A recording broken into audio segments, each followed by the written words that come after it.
Okay, so Q&A with mister perfect ടെക്കിൻ്റെ episode 6ലേക്ക് സ്വാഗതം.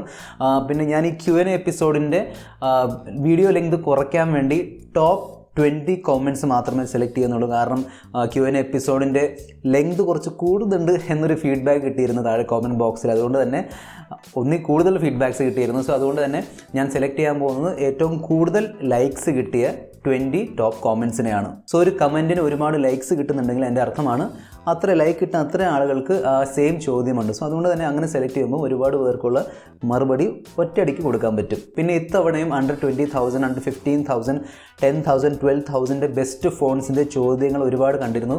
അതിനുവേണ്ടി ഡെഡിക്കേറ്റഡ് വീഡിയോ ഞാൻ ഈ ചാനലിൽ ഓൾറെഡി അപ്ലോഡ് ചെയ്തിട്ടുണ്ട്. എല്ലാ മാസം ചെയ്യുന്നുണ്ട്. ഇത്തവണ ഞാൻ 12,000, 15,000 ചെയ്തിട്ടുണ്ട്. ഈ മാസം 20,000 ചെയ്യുന്നതായിരിക്കും. സോ എന്തായാലും ആ ഒരു വീഡിയോസ് കണ്ടു നോക്കുക. ഒരുപാട് മാറ്റങ്ങളൊന്നും വരാൻ പോകുന്നില്ല. പക്ഷേ ആ വീഡിയോസ് കണ്ടു നോക്കുക. നിങ്ങൾക്ക് വേണ്ടിയുള്ള ബെസ്റ്റ് ഫോണിൻ്റെ ഒരു സെലക്ഷൻ ആ വീഡിയോസിലുണ്ട്. ഇതുവരെ റിയൽമി ബഡ്സ് നിയോൻ്റെ ഗിവ് അവേയിൽ പാർട്ടിസിപ്പേറ്റ് ചെയ്തിട്ടില്ലെങ്കിൽ താഴെ ഡിസ്ക്രിപ്ഷൻ ബോക്സിൽ ഞാൻ ഗിവ് അവേ വീഡിയോൻ്റെ ലിങ്ക് ഇട്ട് തരാം. ക്ലിക്ക് ചെയ്ത് വീഡിയോ കാണുക. എന്നിട്ട് അതിൽ പറഞ്ഞിരിക്കുന്ന ഇൻസ്ട്രക്ഷൻസ് ഫോളോ ചെയ്ത് ഈ ഒരു ഗിവ് അവേയിൽ പാർട്ടിസിപ്പേറ്റ് തീർച്ചയായിട്ടും ചെയ്യുക.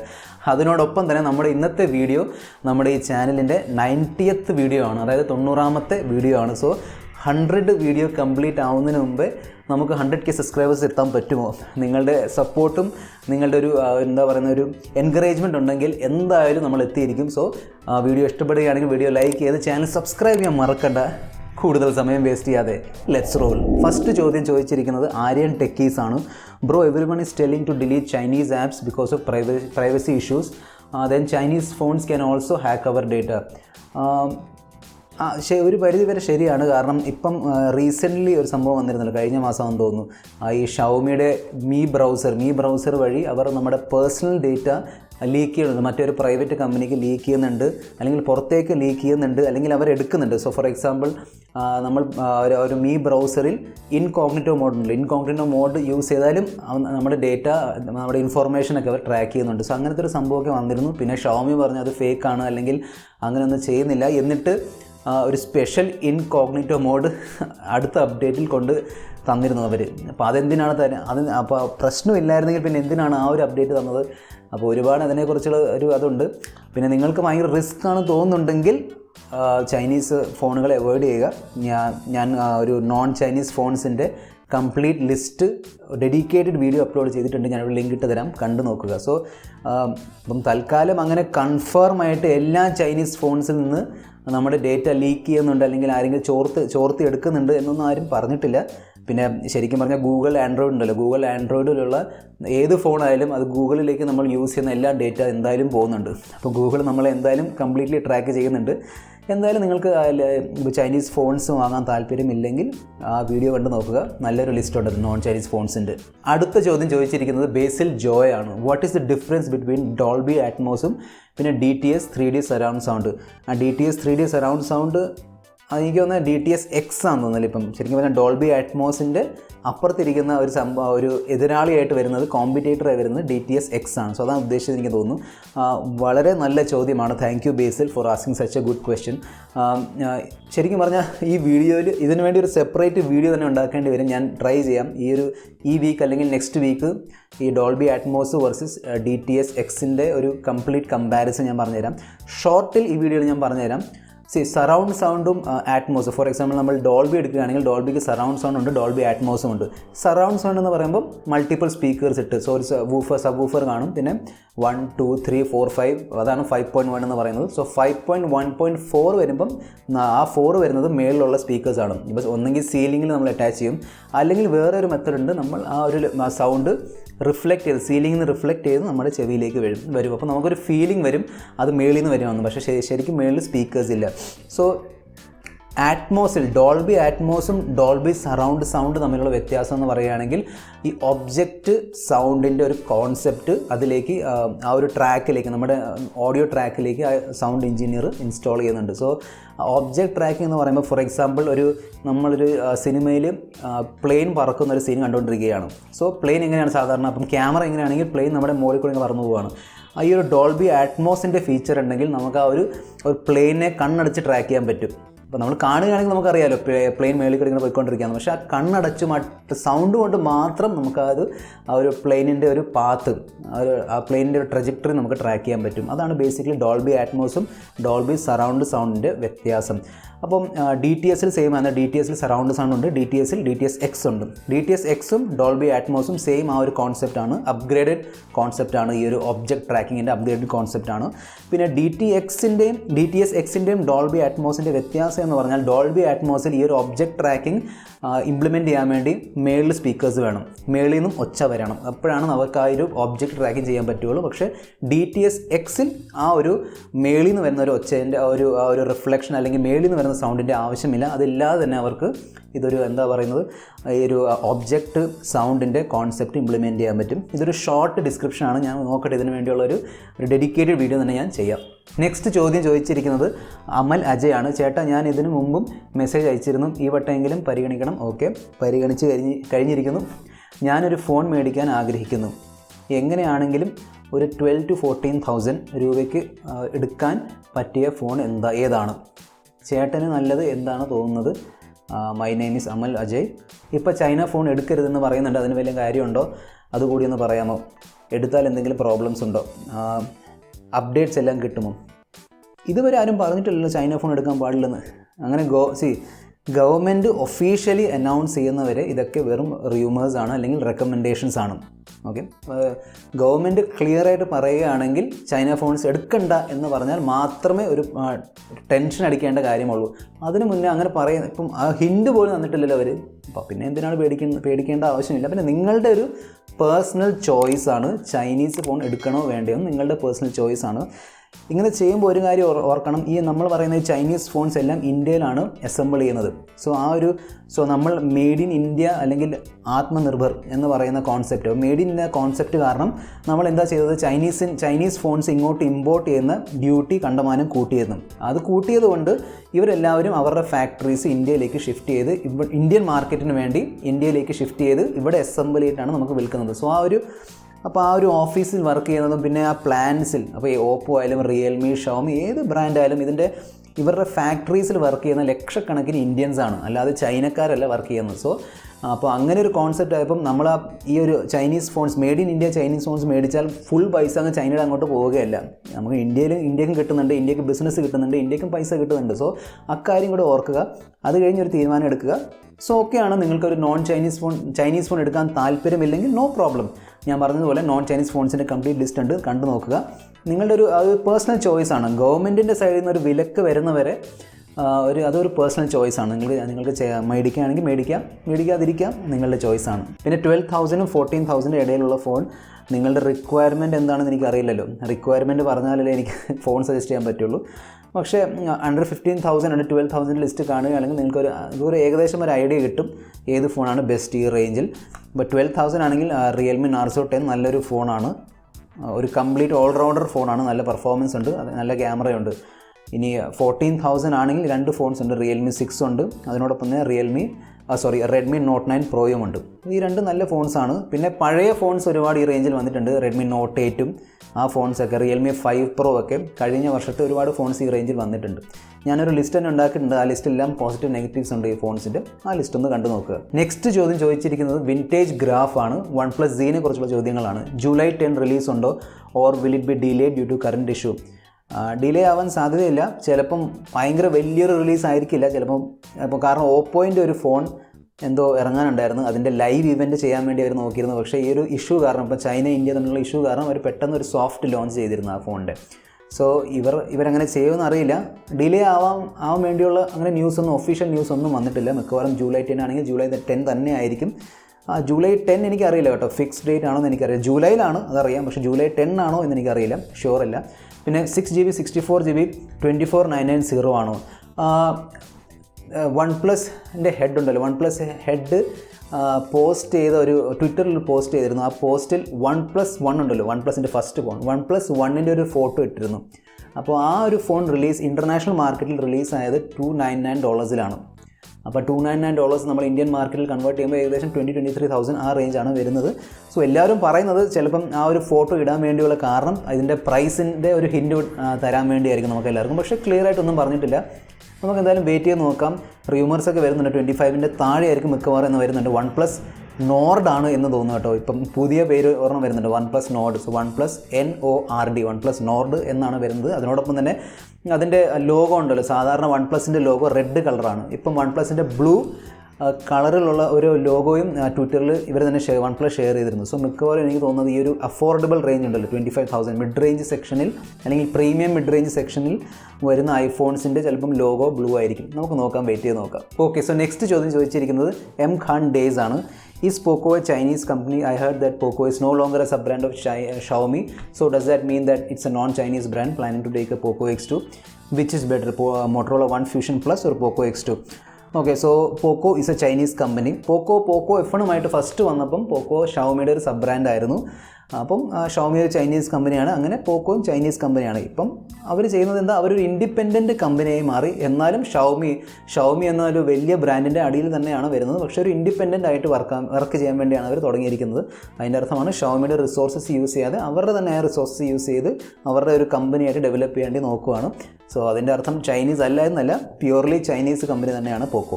പക്ഷേ പോക്കോ പറയുന്നതനുസരിച്ച് പോക്കോ ഇന്ത്യക്ക് വേണ്ടി ഉണ്ടാക്കുന്ന എല്ലാ ഫോൺസും ഇന്ത്യയിൽ തന്നെ അസംബിൾ ചെയ്യുന്നതായിരിക്കും, ഇന്ത്യയിൽ തന്നെ ഉണ്ടാക്കുന്ന ഫോൺസ് ആയിരിക്കും. So made in India concept ആയിരിക്കും അവർ യൂസ് ചെയ്യാൻ പോകുന്നത്. So Motorola One Fusion Plus ഒരു പോക്കോ X2. സ്പെക്സ് നോക്കുകയാണെങ്കിൽ പോക്കോ X2 കുറച്ചുകൂടി കൂടുതൽ സ്പെക്സ് ഉണ്ട്. പിന്നെ ഒരു വ്യത്യാസം എന്ന് പറയുന്നത് ആഡ്സ് ആണ്. പോക്കോ X2 ആഡ് അത്രയില്ല. ഷവോമി ഫോൺസിൻ്റെ, റെഡ്മി ഫോൺസിൻ്റെ അത്ര ആഡ്സ് ഇല്ലെങ്കിലും ആഡ്സ് ഉണ്ട്. മോട്ടോറോള One Fusion Plusൽ ആഡ് എന്ന് പറഞ്ഞ സംഭവമേ ഇല്ല. സോ അഡ്വർടൈസ്മെൻറ്റ്സ് ഇല്ല. അതിനോടൊപ്പം തന്നെ ഞാൻ പോക്കോ X2 ഓർഡർ ചെയ്തിട്ടുണ്ട്. ആ പോക്കോ X2 ഇറങ്ങിയപ്പോൾ നമ്മുടെ കയ്യിൽ ബഡ്ജറ്റ് ഇല്ലായിരുന്നു. ബഡ്ജറ്റ് വന്നപ്പോൾ പോക്കോ X2 ഇല്ലായിരുന്നു. ഇപ്പോഴാണ് രണ്ടും കൂടെ ഒത്തു വന്നത്. സോ പോക്കോ X2 ഓർഡർ ചെയ്തിട്ടുണ്ട്. മോട്ടോറോള One Fusion Plus ഇറങ്ങുന്ന നാളെയാണെന്ന് തോന്നുന്നു, 24th നാളെ ഇറങ്ങുന്നത്. സോ ഞാനത് ഓർഡർ ചെയ്യാൻ നോക്കുന്നുണ്ട്. സോ രണ്ടും കൂടെ കിട്ടിയാൽ ഞാൻ എന്തായാലും ഒരു ഡീറ്റെയിൽഡ് കമ്പാരിസൺ വീഡിയോ ചെയ്യാം. എന്നിട്ട് നിങ്ങൾക്ക് തീരുമാനിക്കാം ഏതാണ് best, Motorola One Fusion Plus ആണോ അത് പോക്കോ X2 ആണോ. നെക്സ്റ്റ് ചോദ്യം ചോദിച്ചിരിക്കുന്നത് ധീരജ് ധനേഷ് ആണ്. PUBG ചൈനീസ് ആപ്പ് ആണോ? ഡീറ്റെയിൽഡ് വീഡിയോ ഇന്നലെ തന്നെ അപ്ലോഡ് ചെയ്തിട്ടുണ്ട്. എനിക്കറിയാം ഇത് ഇട്ട് കഴിഞ്ഞാണ് ഞാൻ അപ്ലോഡ് ചെയ്തത്. സോ കണ്ടിട്ടില്ലെങ്കിൽ കണ്ടു നോക്കുക. ഒരുപാട് പേർക്ക് ഡൗട്ടുണ്ട് PUBG ചൈനീസ് ആപ്പ് ആണോ അല്ലയോ എന്നൊരു ഡൗട്ടുണ്ട്. ഞാൻ അവിടെ ലിങ്ക് ഇട്ട് തരാം, തീർച്ചയായിട്ടും കണ്ടു നോക്കുക. ഡീറ്റെയിലിൽ ഞാൻ എക്സ്പ്ലെയിൻ ചെയ്തിട്ടുണ്ട് ഇതിൻ്റെ പുറകിലുള്ള സത്യം. ചൈനീസ് ആപ്സ് എല്ലാം ഡിലീറ്റ് ചെയ്തു, പക്ഷേ എൻ്റെ കയ്യിലുള്ളത് ചൈനീസ് ഫോണാണ്. അതുകൊണ്ട് എന്തെങ്കിലും പ്രശ്നമുണ്ടോ? ഓൾറെഡി ഇതിനു വേണ്ടിയുള്ള മറുപടി ഞാൻ നൽകിയിട്ടുണ്ട്. ഷവോമി, റിയൽമി, ഇൻഫിനിക്സ് പോലുള്ള ചൈനീസ് ഫോൺ ഇനി ഇന്ത്യയിൽ കിട്ടില്ല. കിട്ടുന്നുണ്ടല്ലോ, റിയൽമിയുടെ ഫോൺസ് ഇനി അടുത്ത മാസം വരാൻ പോവുകയാണ്. കിട്ടില്ലെങ്കിൽ ബെസ്റ്റ് ഓൾട്ടർനേറ്റീവ്സ് ഏതാണ്? എന്തായാലും ഈ ഫോൺസ് വരും. പക്ഷേ നിങ്ങൾക്കൊരു ഓൾട്ടർനേറ്റീവ് വേണമെങ്കിൽ ഞാൻ പറഞ്ഞതുപോലെ നോൺ ചൈനീസ് ഫോൺസിൻ്റെ ലിസ്റ്റ് കാണുക. ബാറ്ററി ആൻഡ് ചാർജിങ്ങിനെ കുറിച്ച് വീഡിയോ ചെയ്യുമ്പോൾ ഷുവറായിട്ട് ചെയ്യാം. ഒരുപാട് നാളായിട്ട് പെൻഡിങ് ആയി കിടക്കുന്ന ഒരു വീഡിയോ ആണ്, ഷുവറായിട്ട് ചെയ്യാം. നെക്സ്റ്റ് ചോദ്യം ചോദിച്ചിരിക്കുന്നത് രാകേഷാണ്. ചേട്ടായി, Redmi phone sale and service ഇനി മുതൽ ഇന്ത്യയിൽ ഉണ്ടാവില്ലേ? ഞാൻ റെഡ്മി Note 9 Pro Max എടുത്താലോ എന്ന് ആലോചിക്കുന്നുണ്ട്. അപ്പോഴാണ് ഫ്രണ്ട്സ് പറഞ്ഞത് ചൈനീസ് ഫോൺസ് എല്ലാം ഇന്ത്യയിൽ നിന്ന് ബാൻ ചെയ്യുകയാണ്, എടുക്കരുത് എന്നൊക്കെ. അതിലെന്തെങ്കിലും സത്യമുണ്ടോ? ഗവൺമെൻറ് ഒരു ഡിസിഷൻ പറയുന്നവരെ ബാക്കിയെല്ലാം റെക്കമെൻഡേഷൻസും റൂമേഴ്സും മാത്രമാണ്. സോ ഗവൺമെൻറ് ഒരു ഡിസിഷൻ എടുക്കുകയാണെങ്കിൽ അപ്പോൾ നമുക്ക് ചിന്തിക്കാം. ഇപ്പം Note 9 Pro Max എടുക്കാൻ താല്പര്യമുണ്ടെങ്കിൽ എടുക്കാം. അത് ഇനി ചൈനീസ് ഫോൺസ് എടുക്കാൻ റിസ്ക് ആണെന്ന് തോന്നുന്നുണ്ടെങ്കിൽ ഞാൻ പറഞ്ഞതുപോലെ നോൺ ചൈനീസ് ഫോൺസിൻ്റെ ലിസ്റ്റ് കാണുക. നെക്സ്റ്റ് ചോദ്യം ചോദിച്ചിരിക്കുന്നതും അമൽ അജയ് ആണ്. ചേട്ടാ, ആമസോണിൽ ഫ്ലാഷ് സെയിൽ ഫോൺ എങ്ങനെയാണ് എടുക്കേണ്ടത്? അതിന് വേണ്ടിയുള്ള ഒരു വീഡിയോ ഇടാമോ? റെഡ്മി Note 9 Pro എടുക്കാൻ ആയിരുന്നു. ഞാൻ റെഡ്മി Note 9 Pro എടുത്തിരുന്നു. ശരിക്കും പറഞ്ഞാൽ ഒരു പ്ലഗിനുണ്ട് ആമസോണിലും ഗൂഗിൾ ക്രോമിൽ യൂസ് ചെയ്യാൻ പറ്റിയ ഒരു ഫ്ലാഷ് സെയിലിൻ്റെ ഒരു പ്ലഗിനുണ്ട്. അത് ഞാൻ യൂസ് ചെയ്ത് റെഡ്മി Note 9 Pro വാങ്ങിയിരുന്നു. പക്ഷേ ഞാൻ വീഡിയോ ഇടാത്തത് കാരണം ഞാനിനി ഒരൊറ്റ ഒരു ഫോൺ വാങ്ങിയിട്ട് ആ ഒരു വീഡിയോ ഇട്ടാൽ നിങ്ങൾ അത് വിശ്വസിച്ച് വാങ്ങിക്കാതിരുന്നാൽ ചിലപ്പോൾ കിട്ടിയെന്ന് വരില്ല. സോ ഞാൻ റെഡ്മി Note 9 Pro Maxന് വേണ്ടി ട്രൈ ചെയ്തപ്പോൾ കിട്ടിയില്ല. അതുകൊണ്ടാണ് ഞാൻ വീഡിയോ ഇടാത്തത്. അത്രയും അപ്പം ട്രസ്റ്റ് ചെയ്യാൻ പറ്റില്ല, എപ്പോഴും കിട്ടണമെന്നില്ല. സോ അങ്ങനെ എന്തായാലും നിങ്ങൾ ചോദിച്ചുകൊണ്ട് പറയുകയാണ്. ഗൂഗിൾ ക്രോമിൽ പോയിട്ട് ഫ്ലാഷ് സെയിൽ, ഇത് ഫോണിൽ പറ്റില്ല കേട്ടോ, ലാപ്ടോപ്പിൽ മാത്രമേ പറ്റുള്ളൂ, ലാപ്ടോപ്പ് അല്ലെങ്കിൽ PC-യിൽ. സോ നിങ്ങൾ ഗൂഗിൾ ക്രോമിൽ പോയിട്ട് ഫ്ലാഷ് സെയിൽ എന്ന് പറഞ്ഞ ഒരു പ്ലഗിൻ ഉണ്ട്. ആ പ്ലഗിൻ നിങ്ങൾ ഇൻസ്റ്റാൾ ചെയ്യുകയാണെങ്കിൽ അത് ഓട്ടോമാറ്റിക്കലി ആ ഒരു കമ്മിങ് സൂൺ അല്ലെങ്കിൽ നോട്ടിഫൈ മീ മാറിയിട്ട് പെട്ടെന്ന് ബൈ നോ എന്ന ഓപ്ഷൻ വരുമല്ലോ, ആ ബട്ടൺ ഓട്ടോ ക്ലിക്ക് ചെയ്യും. അങ്ങനെയാണ് മില്ലി സെക്കൻഡുകൾക്കുള്ളിൽ ആ ഒരു ഫോണ് നിങ്ങളുടെ കാർട്ടിലേക്ക് വരുന്നത്. പക്ഷേ അങ്ങനെ ചെയ്തിട്ടും എനിക്ക് റെഡ്മി Note 9 Pro Max വാങ്ങാൻ കഴിഞ്ഞില്ല. നെക്സ്റ്റ് ചോദ്യം ചോദിച്ചിരിക്കുന്നത് ഹാത്തിമാണ്. 5G സംവിധാനത്തെക്കുറിച്ച് കുറച്ച് കാര്യങ്ങൾ അറിയണം. 5G ഇന്ത്യയിൽ എപ്പോഴാണ് നിലവിൽ വരിക? ഞാൻ ഇതിന് മുന്നേ ഏതൊരു Q&A സെഷനിൽ ഞാൻ ഓൾറെഡി പറഞ്ഞിട്ടുണ്ട് ഇതിനെക്കുറിച്ച്. മിക്കവാറും ഒരു 2 ഇയേഴ്സ് നമുക്കൊരു ഒരു പബ്ലിക്കിന് യൂസ് ചെയ്യാം, നല്ല രീതിയിൽ യൂസ് ചെയ്യാൻ പറ്റുന്ന ഒരു ലെവൽ എനിക്ക് തോന്നുന്നത് എന്തായാലും 1.5-2 വർഷം എടുക്കും. അങ്ങനെയാണ് ഇപ്പം പറയുന്നത്. കാരണം മിക്ക എല്ലാ ടെലിഫോൺ കമ്പനികളിപ്പം കടബാധ്യതയിലാണ്.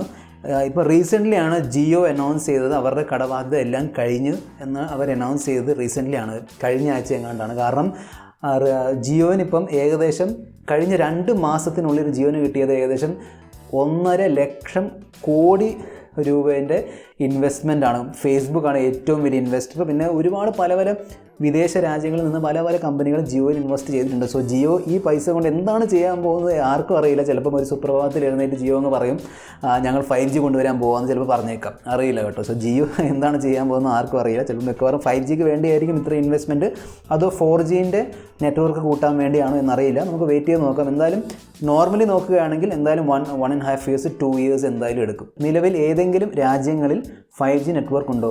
അറ്റ് പ്രസൻറ്റ് 3 രാജ്യങ്ങളിലാണ് 5G ഉണ്ട് എന്ന് പറയാൻ പറ്റുന്ന ഒരു രീതിയിലുള്ള ഒരു 5G നെറ്റ്വർക്ക് ഉള്ളത്. അത് US-ലാണ്, അതിനുശേഷം ചൈനയിലുണ്ട്, പിന്നെ സൗത്ത് കൊറിയ. ഈ 3 രാജ്യങ്ങളിലാണ് ഇപ്പം 5G ഉണ്ട് എന്ന് പറയാൻ പറ്റുന്ന ഒരു ലെവൽ അവർ കൊണ്ടുവന്നിരിക്കുന്നത്. 5G ഫോൺ വാങ്ങി അതിൽ 4G സിം യൂസ് ചെയ്താൽ എന്തെങ്കിലും പ്രശ്നമുണ്ടാകുമോ? ഒരു പ്രശ്നവും ഉണ്ടാകാൻ പോകുന്നില്ല. നിങ്ങളിനി 5G ഫോണിൽ 4G സിം ഇട്ടാൽ 4Gയുടെ സ്പീഡാണ് കിട്ടാൻ പോകുന്നത്, 5Gൻ്റെ സ്പീഡ് കിട്ടില്ല. പ്ലസ് 4G 5G നമ്മളിലേക്ക് വരാൻ പോകുന്നത് ഒരു സിംഗിൾ ടവറിൽ നിന്നാണ്. സോ ഒരു സിംഗിൾ ടവറിൽ 4Gയും 5G രണ്ടും നെറ്റ്വർക്ക് ഇക്വിപ്മെൻറ്റ് അവർക്ക് ഇൻസ്റ്റാൾ ചെയ്യാൻ കഴിയും. പണ്ട് പ്രശ്നം എന്താണെന്ന് വെച്ചാൽ 3Gയും 4Gയും സെപ്പറേറ്റ് ടവർ വേണ്ടി വന്നിരുന്നു. പക്ഷേ ഇപ്പം വന്ന ലേറ്റസ്റ്റ് വന്ന ഒഫീഷ്യൽ ന്യൂസ് അനുസരിച്ച് മിക്കവാറും 4G 5G സെയിം ടവറിൽ നിന്ന് തന്നെ അവർക്ക് കൊടുക്കാൻ പറ്റും. ഇനി 5G വന്നാലും 4G എങ്ങും പോകാൻ പോകുന്നില്ല, അല്ലെങ്കിൽ 4Gയുടെ സ്പീഡൊന്നും കുറയ്ക്കാൻ പോകുന്നില്ല. സോ ആരും പേടിക്കേണ്ട ആവശ്യമില്ല. ഇനി 5G വരികയാണെങ്കിൽ ഇപ്പോൾ 2 വർഷം കഴിഞ്ഞാണ് 5G വരുന്നതെങ്കിൽ അപ്പോൾ ഒരു ഫോൺ എടുത്താൽ പോരെ. ഇപ്പോൾ എടുത്താൽ എന്തായാലും 2 വർഷം കഴിയുമ്പോഴേക്കും ആ ഫോൺ ഔട്ട്ഡേറ്റഡ് ആവും. അതിനേക്കാൾ നല്ലത് ഒരു 2 ഇയേഴ്സ് കഴിഞ്ഞിട്ട് ഒരു 5G ഫോൺ എടുത്താൽ മതി. നെക്സ്റ്റ് ചോദ്യം ചോദിച്ചിരിക്കുന്നത് അദ്വൈത് M രാജാണ്. മോട്ടോറോള One Fusion Plus ഇതിൻ്റെ സ്പെസിഫിക്കേഷൻസ് ഒന്ന് പറയുമോ? എല്ലാം മികച്ച ഒരു ഇന്ത്യൻ ഫോൺ ഉണ്ടോ? മോട്ടോറോള One Fusion Plusൻ്റെ സ്പെസിഫിക്കേഷൻ എന്ന് പറഞ്ഞാൽ LCD ഡിസ്പ്ലേ ആണ്, 730G പ്രൊസസ്സറുണ്ട്, സ്നാപ്ഡ്രാഗൻ്റെ നമ്മുടെ പോക്കോ X2ലും റിയൽമി X2ലുമുള്ള 730G ചിപ്സെറ്റ് ഉണ്ട് ഇതിൽ. പക്ഷേ ശരിക്കും ഇതിൻ്റെ ഒരു പ്ലസ് പോയിൻ്റ് എന്ന് പറഞ്ഞാൽ ഇതിൻ്റെ പ്രൈസ് പോയിൻ്റ് ആണ്. 1699 ആണ് ഇതിൻ്റെ വില വരുന്നത്. 6GB 128GB സിംഗിൾ വേരിയൻ്റ് ആണ്. പ്ലസ് നെക്സ്റ്റ് ഒരു പ്ലസ് പോയിൻ്റ് എന്ന് പറഞ്ഞാൽ ഇതിൽ ആഡ്സ് ഇല്ല. സോ റിയൽമി ഷവമി പോക്കോ ഫോൺസിൽ ആഡ്സ് ഉണ്ട്, ഇതിൽ നിങ്ങൾക്ക് ആഡ്സ് കാണേണ്ടി വരില്ല. എല്ലാം മികച്ച ഒരു ഇന്ത്യൻ ഫോൺ ഉണ്ടോ? തൽക്കാലം ഇല്ല. നമ്മുടെ ഇന്ത്യക്ക് ഇതുവരെ ഇൻഡിജീനിയസ് ആയിട്ടല്ല, അതായത് എല്ലാ കോമ്പണൻസ് ഇന്ത്യയിൽ തന്നെ മാനുഫാക്ചർ ചെയ്ത് അസംബിൾ ചെയ്ത് വിൽക്കാൻ പറ്റുന്ന ഒരു ഇൻഫ്രാസ്ട്രക്ചർ നമുക്ക് തൽക്കാലമില്ല. എന്തായാലും വരും. കാരണം ഇപ്പോൾ ഒരുപാട് കമ്പനികൾ പുറത്തുനിന്ന് ഇവിടെ ഇന്ത്യയിൽ വരുന്നുണ്ട്. ആപ്പിൾ വരെ ഇന്ത്യയിലാണ് ഇപ്പം അസംബിൾ ചെയ്യുന്നത്. സോ അതിൽ നിന്ന് നമുക്ക് കുറച്ച് പഠിച്ചൊക്കെ എടുക്കാൻ പറ്റും. എന്നിട്ട് നമുക്ക് ഇന്ത്യയെ പ്യുവർ ഇന്ത്യൻ ബ്രാൻഡായിട്ട്, മൈക്രോമാക്സ് ഇന്ത്യൻ ബ്രാൻഡാണ്, പക്ഷേ അവർ മുമ്പ് ചെയ്തുകൊണ്ടിരുന്നത് ചൈനീസ് മാർക്കറ്റിൽ പോയിട്ട് അവിടുത്തെ സെക്കൻഡ് ഹാൻഡ് ഫോണുകൾ, അല്ലെങ്കിൽ അവിടുത്തെ റീജക്റ്റ് ഫോണുകൾ, അല്ലെങ്കിൽ കൂടുതൽ സ്റ്റോക്ക് കൂടിയ ഫോൺസ് ഒക്കെ ഉണ്ടല്ലോ, ആ ഫോൺസ് ഇന്ത്യയിലേക്ക് കൊണ്ടുവന്ന് റീബ്രാൻഡ് ചെയ്ത് വിൽക്കുന്ന പരിപാടിയാണ് മൈക്രോമാക്സ് ചെയ്തത്. പ്ലസ് മൈക്രോമാക്സിന് R&D എന്ന് പറഞ്ഞൊരു സംഭവം ഇല്ലായിരുന്നു. അതുകൊണ്ട് തന്നെയാണ് അവരില്ലാതായി പോയത് മൈക്രോമാക്സ്. സോ അങ്ങനെ നോക്കുകയാണെങ്കിൽ ഒരു പ്യുവർ ഇന്ത്യൻ ബ്രാൻഡ് തൽക്കാലം നമ്മുടെ ഇന്ത്യയിലില്ല. നെക്സ്റ്റ് ചോദ്യം ചോദിച്ചിരിക്കുന്നത് കിങ് ഓഫ് യൂട്യൂബ് ആണ്. എൻ്റെ ഫോണിൽ 600 MBയുടെ ഒരു സോഫ്റ്റ്വെയർ അപ്ഡേറ്റ് വന്നു. ഓക്കെ, അത് ഞാൻ ചെയ്യാൻ മറന്നു. ആയിക്കോട്ടെ. അപ്പോൾ അതിന് ശേഷമുള്ള പുതിയ അപ്ഡേറ്റ് വന്നു. ഇപ്പോൾ അപ്ഡേറ്റ് ചെയ്യാൻ നോക്കിയപ്പോൾ 400 MB മാത്രമേ കാണിക്കുന്നുള്ളൂ. ഇങ്ങനെ ഒരു വെർഷൻ അപ്ഡേറ്റ് ചെയ്യാതെ അടുത്ത വെർഷൻ അപ്ഡേറ്റ് ചെയ്യുന്നതുകൊണ്ട് എന്തെങ്കിലും പ്രശ്നമുണ്ടോ? ഒന്നും പേടിക്കേണ്ട ആവശ്യമില്ല. അവർക്കറിയാം, അവർ ഇങ്ങോട്ട് അയക്കുന്ന എല്ലാ അപ്ഡേറ്റ്സും എല്ലാവർക്കും ആ സമയത്ത് തന്നെ ചെയ്യാൻ പറ്റണമെന്നില്ല. സോ എന്തായാലും ഇപ്പോൾ ഉള്ളത് 400 MB അല്ലേ, അതങ്ങ് ചെയ്തോളൂ. അങ്ങനെ പ്രോബ്ലം ഒന്നും വരാൻ പോകുന്നില്ല. നെക്സ്റ്റ് ചോദ്യം ചോദിച്ചിരിക്കുന്നത് അർജുനാണ്. How does Exynos fare against Snapdragon in mid range? Otherwise which Snapdragon chipset is the most comparable to Exynos 9610? എനിക്ക് തോന്നുന്നു 9611 ആണെന്ന് ഉദ്ദേശിച്ചത്. കാരണം സാംസങ്ങിൻ്റെ മിഡ് റേഞ്ച് ചിപ്സെറ്റ് എക്സിനോസ് 9611 ആണ്. സോ 9611ൻ്റെ പെർഫോമൻസ് നോക്കിയാൽ സ്നാപ്ഡ്രാഗൻ്റെ 700 സീരീസ് 712ൻ്റെ അടുത്തായിട്ട് വരുന്ന ഒരു പെർഫോമൻസ് ആണ്. സാംസങ്ങിൻ്റെ മിഡ് റേഞ്ച് ഫോണുകൾ പവർഫുൾ ഫോൺസ് അല്ല, അത് മീഡിയ കൺസംഷൻ ഫോൺസ് ആണ്. ഫോർ എക്സാമ്പിൾ യൂട്യൂബും വീഡിയോസൊക്കെ കാണാൻ വേണ്ടി ഫോട്ടോസൊക്കെ എടുക്കാൻ വേണ്ടിയുള്ള ഫോൺസാണ്. സാംസങ് ഒരിക്കലും അവർ പറയുന്നുണ്ട് പെർഫോമൻസ് ഒക്കെ, പക്ഷേ പെർഫോമൻസ് ഫോൺസ് എല്ലാം ലൈറ്റ് ഗെയിമിങ് എടുത്ത് കളിക്കാൻ പറ്റും. ലൈറ്റായിട്ട് ഗെയിമിങ് ചെയ്യാൻ താല്പര്യമുണ്ടെങ്കിൽ സാംസങ് M31 ചെയ്യാൻ പറ്റില്ല എന്നല്ല, പക്ഷേ ഇപ്പം ബാക്കി പോക്കോ X2, Realme 6 Pro, പിന്നെ Redmi Note 9 Pro Maxൽ ചെയ്യാൻ പറ്റുന്ന ആ രീതിയിലുള്ള ഗെയിമിംഗ് നിങ്ങൾക്ക് സാംസങ്ങിൻ്റെ മിഡ് റേഞ്ച് ഫോൺസിൽ ചെയ്യാൻ കഴിയില്ല. സോ ആ ഒരു ലെവൽ ഓഫ് പെർഫോമൻസ് പ്രതീക്ഷിക്കേണ്ട. സോ അതിനോടൊപ്പം തന്നെ ഈ മിഡ് റേഞ്ച് സെക്ഷനിലുള്ള എല്ലാ മെയിൻലി 4 ഫോൺസിന് 4 പ്രൊസസ്സറിൻ്റെ, സോ 730G 4 ചിപ്സെറ്റിൻ്റെ സ്നാപ്ഡ്രാഗൺ 730G 720G 9611 പിന്നെ G90Dൻ്റെ ഡീറ്റെയിൽഡ് കമ്പാരിസൺ ഞാൻ ഓൾറെഡി അപ്ലോഡ് ചെയ്തിട്ടുണ്ട്. ഞാൻ ലിങ്ക് ഇട്ട് തരാം, കണ്ടു നോക്കുക. നെക്സ്റ്റ് ക്വസ്റ്റ്യൻ ചോദിച്ചിരിക്കുന്നത് 90s കിഡാണ്. ചില ഫോണുകളിൽ ഡെഡിക്കേറ്റഡ് ആയ ഡെപ്ത് സെൻസർ കാണാറുണ്ട്, എന്നാൽ ചിലതിൽ അതില്ലാഞ്ഞിട്ടും നല്ല ബൊക്കെ ഫോട്ടോസ് എടുക്കാൻ പറ്റുന്നുണ്ട്. അതെങ്ങനെയാണ്? ഡെപ്ത് സെൻസർ അല്ലാതെ ബൊക്കെ എങ്ങനെയാണ് എടുക്കുന്നത്? ഡെപ്ത് സെൻസറിൻ്റെ നിങ്ങൾ ഇതുവരെ ഞാൻ അപ്ലോഡ് ചെയ്ത ഫോൺ ക്യാമറയെ കുറിച്ചുള്ള പാർട്ട് 1 പാർട്ട് 2 ഡീറ്റെയിലുള്ള ഈ ഫോൺ ക്യാമറയുമായി ബന്ധപ്പെട്ട ഒരുപാട് വാക്കുകളുടെയും പിന്നെ ഒരുപാട് ഇതുപോലത്തെ ബൊക്കെ എന്താണ്, ഡെപ്ത് സെൻസർ എന്താണ്, ഇതിനെക്കുറിച്ചുള്ള ഒരു ചെറിയ ഇൻട്രൊഡക്ഷൻ, ഈ ഒരു ടോപ്പിക് ഉണ്ടല്ലോ, ടോപ്പിക്കിനെ കുറിച്ചുള്ള ചെറിയൊരു ഇൻട്രൊഡക്ഷൻ ഞാൻ കവർ ചെയ്തിട്ടുണ്ട്. അത് കണ്ടു നോക്കുക, ഞാനിവിടെ ലിങ്ക് ഇട്ട് തരാം. ഡെപ്ത് സെൻസർ ചെയ്യുന്നത് നിങ്ങളുടെ ദൂരം അളക്കാൻ വേണ്ടിയാണ്. സോ ഫോർ എക്സാമ്പിൾ നിങ്ങളും ഫോണും തമ്മിലുള്ള ദൂരം 2 മീറ്റർ ആണെങ്കിൽ ആ 2 മീറ്ററിൻ്റെ അപ്പുറത്തുള്ള കാര്യങ്ങൾ ബ്ലർ ചെയ്യാൻ വേണ്ടി അങ്ങനെയാണ് ഡെപ്ത് സെൻസർ യൂസ് ചെയ്യുന്നത്. പക്ഷേ അതില്ലാതെയും ചെയ്യാൻ പറ്റും. ഡെപ്ത് സെൻസർ ഇല്ലാതെ തന്നെ ഒരുപാട് ഫോൺസ്, പിക്സലിൽ ഡെപ്ത് സെൻസർ ഇല്ല, പക്ഷേ പിക്സലിൽ പിന്നെ ഐഫോൺസിലൊക്കെ ഡെപ്ത് സെൻസർ ഇല്ല. എന്നിട്ടും ഏറ്റവും ബെസ്റ്റ് പോർട്രേറ്റ് ഫോട്ടോസ് തരുന്നത് ഐഫോണാണ്. അതിൻ്റെ കാരണം എന്താണ്? കാരണം ഞാൻ ഒരു 12 മെഗാ പിക്സൽ, എന്തുകൊണ്ടാണ് ഐഫോൺസും പിക്സൽ പോലത്തെ നല്ല ക്യാമറ ഉള്ള ഫോൺസൊക്കെ എന്തുകൊണ്ടാണ് 12 മെഗാ പിക്സൽ യൂസ് ചെയ്യുന്നത്? അതിനെക്കുറിച്ചുള്ള ഡീറ്റെയിൽ വീഡിയോ അപ്ലോഡ് ചെയ്തിട്ടുണ്ട്. അത് കണ്ടിട്ടുണ്ടെങ്കിൽ അത് ഞാൻ പറഞ്ഞിട്ടുണ്ട്. ഈ ഒരു സോഫ്റ്റ്വെയർ പിന്നെ ഹാർഡ്വെയറിൻ്റെ ഒരു സിങ്ക് ആണ്, അല്ലെങ്കിൽ ഇവർ തമ്മിലുള്ള ഒരു കമ്പാറ്റബിലിറ്റിയാണ് ഏറ്റവും വലിയ ഫാക്ടർ. ഒരു ഫോൺ നല്ല ഫോട്ടോഗ്രാഫി പെർഫോമൻസ് തരുന്നുണ്ടെങ്കിൽ അതിൻ്റെ മെയിൻ ഒരു കാരണം എന്ന് പറയുന്നത് സോഫ്റ്റ്വെയറും ഹാർഡ്വെയറും തമ്മിലുള്ള ലിങ്കാണ്. സോ ആ ലിങ്ക് കാരണമാണ്, അങ്ങനത്തെ ഒരു ആ ലെവലിലുള്ള ഓപ്റ്റിമൈസേഷൻ കാരണമാണ് ഈ ഡെപ്ത് സെൻസർ ഇല്ലാതെ തന്നെ ഐഫോൺ പോലത്തെ ഫോണുകൾക്ക് ഇത്രയും നല്ല പോർട്രേറ്റ് ഫോട്ടോസൊക്കെ എടുക്കാൻ പറ്റുന്നത്. നെക്സ്റ്റ് ചോദ്യം ചോദിച്ചിരിക്കുന്നത് അർജുൻ കലങ്ങാടനാണ്. ബ്രോ, ലീത്തിയം അയൺ ആണോ ലീത്തിയം പോളിമർ ബാറ്ററി ആണോ നല്ലത്? പെട്ടെന്ന് എക്സ്പ്ലോഡ് ചെയ്യാൻ സാധ്യതയുള്ള ഏതാണ്? Please reply. Lithium ion, lithium polymer, ഇതിൻ്റെ ടെക്നോളജി വേറെയാണ്. ലീത്തിയം അയോണിൽ ഉള്ളത് ലിക്വിഡ് ഇലക്ട്രോലൈറ്റ് ആണ്. മറ്റേ ലീത്തിയം പോളിമറിലുള്ളത് ശരിക്കും പറഞ്ഞാൽ ഒരു സെമി ലിക്വിഡ് വിസ്കസ് ഇലക്ട്രോലൈറ്റ് ആണുള്ളത്. ലീത്തിയം അയൺ ബാറ്ററീസിൽ ഒരുപാട് ഹൈ ഡെൻസിറ്റി പവർ സ്റ്റോർ ചെയ്യാൻ പറ്റും. പിന്നെ മാനുഫാക്ചറിങ് കോസ്റ്റും ലോവറാണ്. അതേ സമയത്ത് ലീത്തിയം പോളിമർ ബാറ്ററിയിൽ അത്രയും കപ്പാസിറ്റി ഇല്ല, എന്നാലും മാനുഫാക്ചറിങ് കോസ്റ്റ് കൂടുതലാണ്, കാരണം കുറച്ചുകൂടെ സ്റ്റേബിളാണ്. സോ നിങ്ങൾ ചോദിച്ചാൽ ഏതാണ് കൂടുതൽ എക്സ്പ്ലോഡ് ചെയ്യാൻ വേണ്ടിയുള്ള സാധ്യത ഏതിനാണ് കൂടുതൽ? അത് ലീത്തിയം അയൺ ബാറ്ററീസ് ആണ് കൂടുതൽ. കാരണം നല്ല രീതിയിലുള്ള ഒരുപാട് പവർ നിങ്ങൾക്ക് ഒറ്റയടിക്ക് ലീത്തിയം അയൺ ബാറ്ററീസ് നിങ്ങൾക്ക് സ്റ്റോർ ചെയ്യാൻ പറ്റും. ഈ 2 ടൈപ്പ് ഓഫ് ബാറ്ററീസിൻ്റെ പ്രോസ് ആൻഡ് കോൺസിൻ്റെ ഒരു ഫോട്ടോ ഞാൻ ഷെയർ ചെയ്യാം, പോസ് ചെയ്ത് കണ്ടു നോക്കുക. Next question is from RTR. Net port ചെയ്യാൻ സാധിക്കുന്ന ഒരു സാധാ feature phone branded less than 2K and above introduce please. എനിക്ക് തോന്നുന്നത് ജിയോ ഫോണാണെന്ന് തോന്നുന്നല്ലേ ആ ഒരു റേഞ്ചിൽ ഏറ്റവും നല്ല ഫീച്ചേഴ്സും ഏറ്റവും ചീപ്പായ നെറ്റും കിട്ടുന്നത് ജിയോ ഫോണിലാണ്. നോക്കിയേൻ്റെ 220 അങ്ങനെ ഒരു ഫോൺ ഇറങ്ങിയത് ഫീച്ചർ ഫോൺ, പക്ഷേ അതിനേക്കാളും നല്ല ജിയോ ഫോണാണ്. സോ നിങ്ങൾക്ക് നെറ്റ് പോർട്ട് ചെയ്യാൻ വേണ്ടിയുള്ള ഒരു നോർമൽ ഫീച്ചർ ഫോൺ വേണമെങ്കിൽ ജിയോ ഫോണായിരിക്കും ബെസ്റ്റ് ഓപ്ഷൻ. നെക്സ്റ്റ് ചോദ്യം ചോദിച്ചിരിക്കുന്നത് അബ്ദുൽ റഷീദാണ്. ബ്രോ, എന്തുകൊണ്ടാണ് ഒരു ഫോൺ കുറച്ച് കാലം ഉപയോഗിച്ച് കഴിയുമ്പോഴേക്കും സ്ലോ ആയി പോകുന്നത്? അത് പരിഹരിക്കാൻ വല്ല മാർഗവും ഉണ്ടോ? ബ്രോയുടെ മറുപടി പ്രതീക്ഷിക്കുന്നു. ഇതിന് പല കാരണങ്ങളുണ്ട്.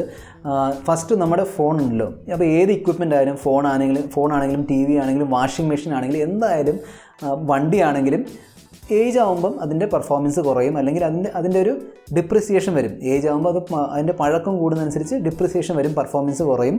പ്ലസ് നെക്സ്റ്റ് റീസണാണ് നിങ്ങൾ ഇൻസ്റ്റാൾ ചെയ്തിരിക്കുന്ന ആപ്സ്. സോ ഫോർ എക്സാമ്പിൾ ഇപ്പോൾ ഫേസ്ബുക്കിൻ്റെ ആപ്പ് 3 വർഷം അല്ലെങ്കിൽ 4 വർഷം മുമ്പേ ഉള്ള ഫേസ്ബുക്കിൻ്റെ ആപ്പ് അല്ല ഇപ്പോൾ ഉള്ള ഫേസ്ബുക്കിൻ്റെ ആപ്പ്. സോ ഇപ്പോൾ ഉള്ള നിലവിലുള്ള ഫേസ്ബുക്കിൻ്റെ ആപ്പിൻ്റെ റിക്വയർമെൻറ്റ് കൂടുതലാണ്, കൂടുതൽ റാം സ്പേസ് എടുക്കുന്നുണ്ട്, നിങ്ങളുടെ CPUവിൻ്റെ കൂടുതൽ എനർജിയും എടുക്കുന്നുണ്ട്, പെർഫോമൻസ് എടുക്കുന്നുണ്ട് ഫേസ്ബുക്ക് അല്ലെങ്കിൽ ഏത് ആപ്പ് ആയിക്കോട്ടെ. So for example gaming app PUBG എടുത്താൽ PUBG ഇറങ്ങിയപ്പോൾ ഉള്ള പബ്ജി മൊബൈൽ ആപ്പല്ല, ഇപ്പോൾ പബ്ജി മൊബൈൽ ആപ്പല്ല, ഇറങ്ങിയപ്പം ഒരുപാട് ബിലോ ഫോൺസ്, ശരിക്കും പറഞ്ഞാൽ അത്രയും റേഞ്ചിൽ വരാത്ത ഫോണുകളിൽ വരെ പബ്ജി കളിക്കാൻ പറ്റുമായിരുന്നു. ഇപ്പോൾ അത് പറ്റുന്നില്ല.